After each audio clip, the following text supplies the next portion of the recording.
Today I want to talk to you about the AndyCine A6 field monitor. If you're new to this channel, I'm Charles Cabrera.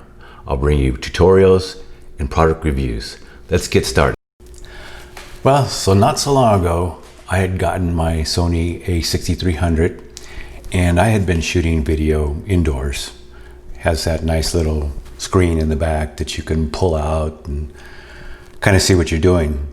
Well, I wanted to go outside and shoot, and first thing I discovered was, hey, as soon as I push record and I was trying to record 4K, the screen would dim. So that's a pretty small little screen to have to pull out, and it dims and it's hard to see, especially if you have glasses like me, and at times you need those glasses. So I came across a field monitor, the AndyCine A6 5.7 inch full HD monitor, and I thought I'd try it out. I read some reviews on it. First of all, it's got a lot bigger screen, which it helps if you need glasses to and you want to see everything. The other thing is it comes with this sun shield right here, this hood, and basically it's just Velcro. You get this Velcro attachment here, a bracket, and just slips on it right on the camera. And it makes it very handy. Once it's mounted on your camera and you're outside, it's so much better. I can see. And so just that alone for me as a tool is going to be helpful to be able to see what's actually going on in the viewfinder, rather than having to squint and guess. Okay, so as far as construction, everybody always worries about that, but it's plastic, but it makes it lighter. And it comes with this swivel arm mount here, another coaching mount here. So you have this knob here you can loosen, and you can flip your monitor. And the only thing is the image does not flip when you flip the monitor automatically.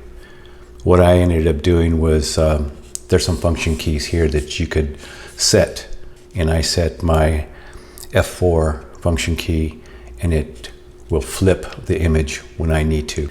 So also this comes with a 1/4 here and one here.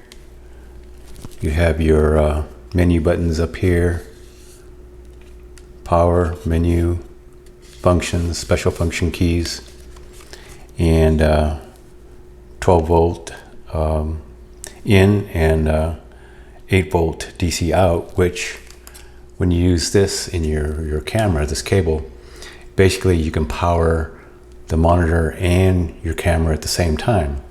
So that's pretty cool, very convenient. That's your HDMI out to your camera. So a point on the actual battery powering the monitor and the camera at the same time, there is an indicator, not showing it here, but on the screen that shows you what the battery power is, and you can still see it on your camera. But this indicator on the monitor here is not as accurate as what is on the camera, but that's okay. I think it shows you in differences of 20%, but so you still see it on the camera.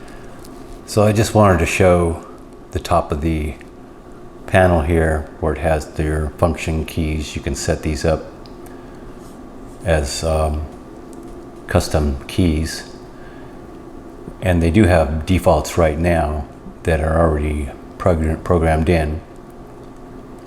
And for instance, I'm using the F4 key to basically flip the image around, and by default,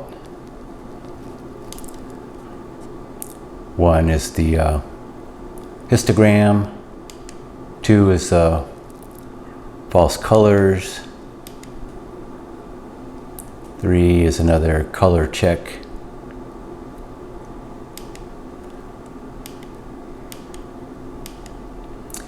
You can cycle through some of these here. By default, well, I have the grid on in the center point, but you have your menu here, and you can cycle through all the different functions. I'm not going to go through all of them, but basically this is navigation up here to get to all your menu options. So there's a lot of features here to work with. I'm probably going to lean more on resetting a couple of these function keys for something if I don't use it, so that if I'm out and I want to change quickly, it's just a click of the buttons up here. So there, real quick, is some of the things it will do as far as the menu. Another good thing about this monitor is the headphone jack. You need to monitor your audio. Like I said before, you have your cold shoe here, and you could maybe mount a microphone.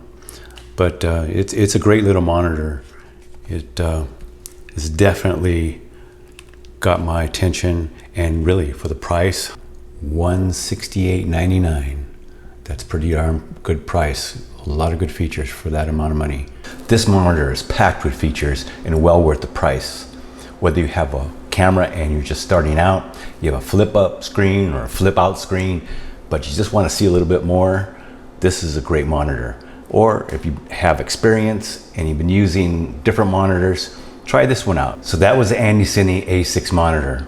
I'll leave a link down in the description for you. Question of the day: what do you think of the AndyCine A6 monitor? And what do you use for your field monitor? Put it in the comments below.